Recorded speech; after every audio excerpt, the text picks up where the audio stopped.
Derp, Derpity derp derp. derp, derp, Derp derpity derp. derp, derp, derp, Derp derpity derp derp. derp, derp, Derp derpity derp. derp, derp, derp, Derp derp. derp, derp, Derp derp, derp derp, derp. derp, derp, Derp derp, derp derp.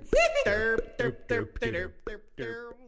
Hey everybody, welcome back to the Infuriated Player Show, Season 3. So today we're going to be looking at a gigantic piece of cowabunga shit, a big piece of shit. Today we're going to be looking at the Super Nintendo SNES Super Entertainment System thingy mabobber. In the 1890s, Genesis made the Sega to compete with Nintendo, who had the most popular game console of 2008, the Nintendo ES3, which had really great games despite having graphics that were total ass. I mean, seriously, were these games made in the 80s or something? So to fight against the Sega Genesis, Nintendo made the SNES, NES, Super NES, NES. First, let's look at the console itself. Why is it designed like a square? The original NES didn't look like a square. And why are the buttons purple? Was this designed by a little girl or something? The power button and the reset button slide up and down, all the while the eject button is sandwiched in between like a turd in the middle of a crap sandwich. What a bunch of kakadookie. And hold on a second, is this supposed to be the cartridge slot? If it's supposed to be the game slot, how am I supposed to play any of my PlayStation or Xbox games in it? Let's face it, the Nintendo is ruined. And wait a sec, Super Nintendo Entertainment System? Oh, well thanks a lot for telling me what console I'm playing this late into the game. Seriously, didn't they test this logo before they released it?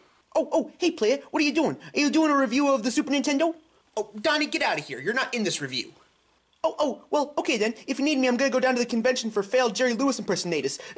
This is great stuff. Now let's look at the oddly phallic controller. Seriously, why does this game controller look like a dick?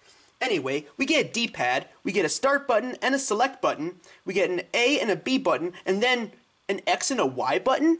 Seriously, why didn't they make it a 1 or a 2 button, or a C or a D button? And to make things even more confusing, on the top of the controller, we have a L button and an R button. Well, after doing a little bit of research, I found out that R stands for left and L stands for right. So, now that we looked at the console, what about the games that we can play on the console? Well, time for an angry montage of a bunch of generic Super Nintendo gameplay footage while I make a bunch of angry faces.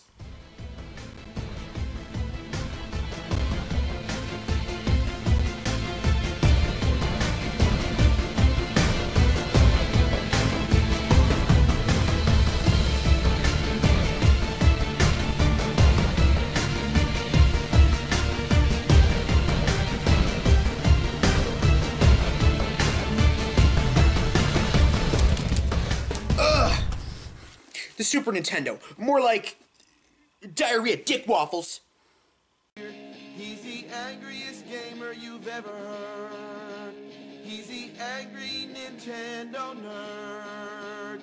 He's the angry Atari Sega nerd. He's the angry video game nerd.